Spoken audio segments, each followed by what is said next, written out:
How's it going, everybody? Welcome back to another Pennyworth video. I didn't actually expect to be making one this soon after my previous Pennyworth video, which I definitely recommend checking out because I break down all of the details we got out of Pennyworth Season 2 from DC Fandome. But today, I'm going to do a little bit of a reaction, a little bit of a breakdown maybe, but also kind of scooping up all of that information that we just learned from the New York City Comic Con panel from Bruno Heller and the cast of Pennyworth. And yeah, we actually got quite a bit to get into. And also, I know this has been touched on quite a few times before, but we definitively, I would say, for once, got to find out, is this or is this not a prequel to Gotham? Does it fit into the canon of Gotham?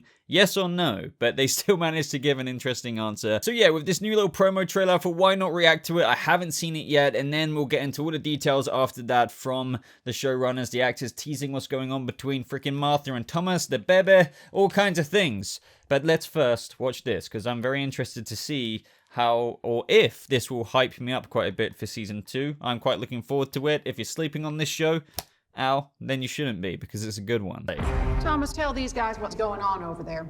There's a war on. I have to go. There's a war. America, we're on our way. You used to have moral principles. I used to have a teddy bear too. Jumping from a sinking ship. I can't stay here. It's where Esme died. It's where I killed my own father. It's good to see you, Thomas. I'm engaged. The Raven Union's going to attack London. But only after a great deal of death and devastation. It'll make Arkham Asylum look like a country club. Oh, wow. Amateurs. Amateurs. That was a nice little quick promo. I knew it wouldn't be like a long one, but we still got a lot more than what I thought would be coming anytime soon. But to be fair, it is coming out in December, which is something we're about to get into. But also, I love the little Arkham Asylum reference there from Thomas Wayne. I guess he had to chuck something in for the kind of bat lore, if you will. Not that they do that a whole bunch, but it's always nice to get a little teaser like that. This was more of a little sizzle reel because, you know, as I'm looking at it again, they gave us like the little cliff notes of some of the stuff that we got out of the actual panel. Like when Thomas comes back, he is now engaged. Alfred wants to get out of England now. He wants to go to America, perhaps maybe even Gotham, although I'm not sure why he would choose Gotham, even though we all know he ends up there one day. And we may just see Lucius Fox towards the end now. I cannot confirm that, but I do see a slight little logo on his little keychain there, and that could pertain to some of the comments we actually get about Lucius Fox from Bruno Heller, which I'm literally about to get into. Not necessarily starting off with the good guys. So yeah, very, very interesting stuff. But let's actually get into the information breakdown. Pennyworth will be returning to Epix on December 13th with the first 4 episodes of Season 2 dropping weekly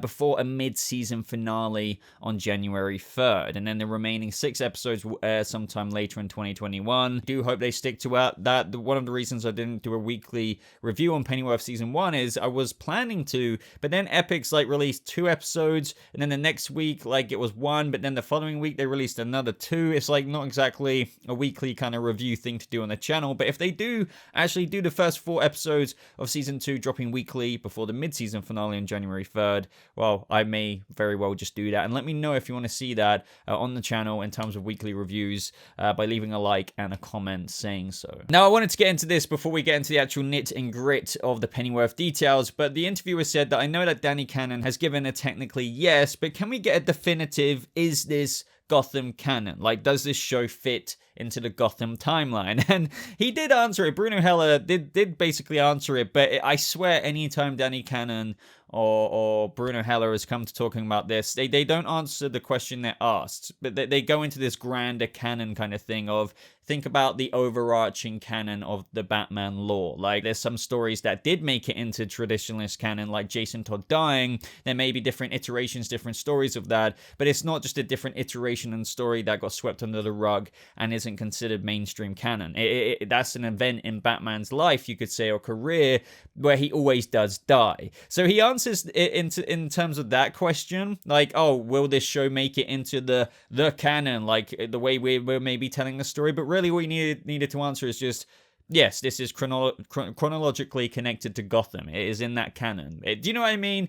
It just takes me back to the Gotham days of Danny Cannon answering certain vague things about, is this the Joker or not the Joker? And he's like, well, the whole mythos of the Joker and the ideology and thing. It's just like, oh my god. But I would say that this is the best answer we're going to get for that. And he says, yes, it does, with a caveat that canons are not written down. They are in the minds of the larger Batman audience. And you're in the canon if people accept you into the canon. You can't simply say that you're adhering to the timeline for any number of iterations of stories within this DC universe that somehow have not made it into the canon. The aim and the ambition for anyone who is working in this world is to make it into the canon. But you can't say you are. You get to join the club by popular acclamation. I hope that we will be in the canon, but in terms of chronology, yeah. Just don't ask me to explain it with the dating, but yeah, that's the notion. Yeah. It's just like, well, not really. You can't. He's saying you can't say you are. You get to join the club by popular acclamation. That's why I prefaced this quote by talking about what I did, because it's like, if you're a prequel to Gotham, you can say you're the canonical prequel to Gotham, period. But he's given the whole, larger stamp of, we are in the Batman canon answer. It's just like, no, that's not what I don't know why they asked to do. Why he did eventually answer it outright. It's kind of a weird overarching kind of answer to give.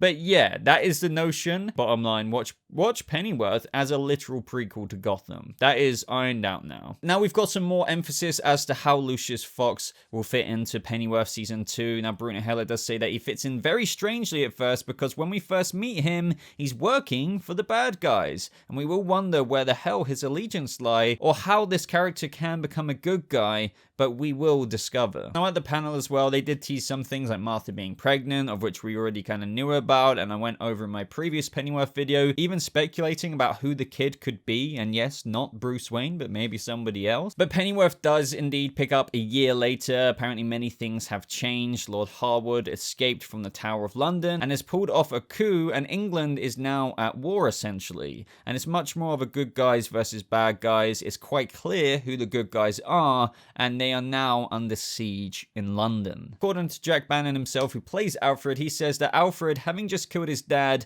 the world as he knows it, London that he knows and loves, is kind of falling apart around him, and England is really kind of an awful place, as Bruno said, with very polarizing good and evil and militarized forces and all this sort of thing. So his intention at the beginning of Season 2 is to get some money together and go to America and leave the city where Esme died and the city where he killed his father, and kind of move on and make a fresh start from there. And that's kind of what that little promo trailer gave us, because he was like, I don't want to be here where Esme died. He just wants to get out, but obviously something keeps him behind in Season 2. He goes on to say, for a man who says I don't like doing violence, he ends up in a lot of violent situations. I would say that he's not doing very well. I think the minute he steps onto screen of Season 2, I was very aware that this is a different Alfred. This season, the twinkle in his eye and his cheeky chappy kind of thing, it is still there, but from Season 1 is kind of put on the back burner because he's dealing with so much stuff.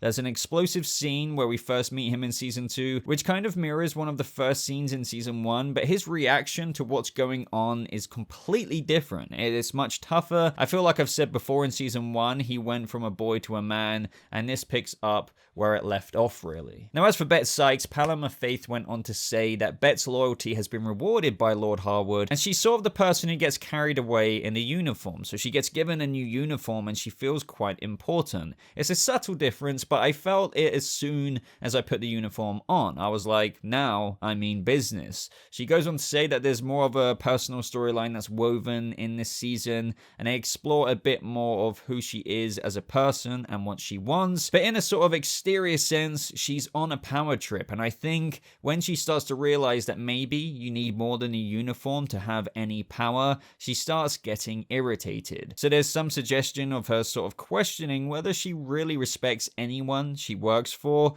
because do they even respect her? Now, how about the comments for the future Thomas and Martha Wayne? Well, Ben Aldridge, who plays Thomas Wayne, says that he comes back into episode 1 engaged to somebody else. That's a massive curveball to both of us. It all kind of unfolds from there, and there's still a lot of tension between them in terms of he comes back as a CIA station chief, and they just have very conflicting politics in the way they go about things. Even in their pleasant moments, they're literally a second away from it completely turning and them ending up in a horrible argument. Now, Bruno Heller went on to comment that he goes back to his East Coast mansion in Gotham, and his parents have found him a fiancée called Betsy Van Wyck. It's very clear to Martha that in that area alone, Thomas Wayne is a bit of a lamb and easily led, and he was essentially pressured into doing the conventional thing. To that degree, Martha offers him a whole life of unconventional freedom and kind of liberation from his constrictions of the Wayne legacy. They also joked around with things like, we didn't say it was Thomas's baby, and after all, this is a year later,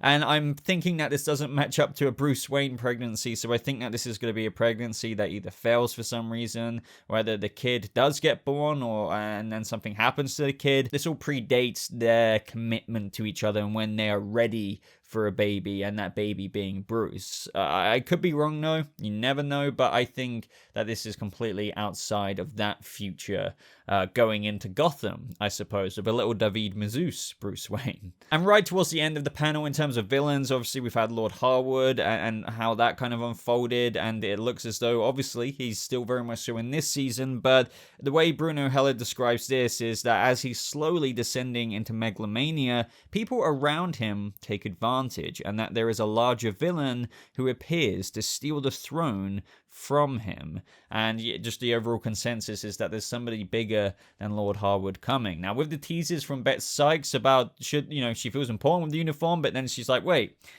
do I even respect does the person even who I'm working for respect me? So what if she starts this whole power trip, gone much more rogue and tries to undermine? I don't know.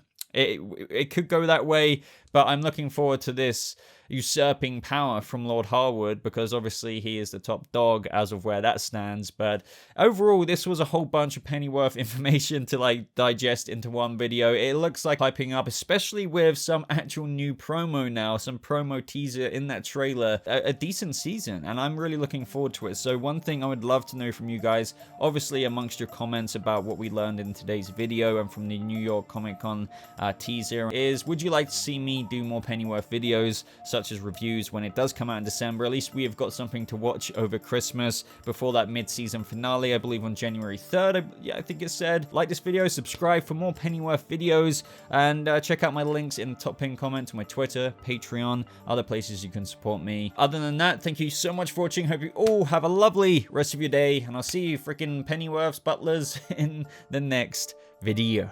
Goodbye.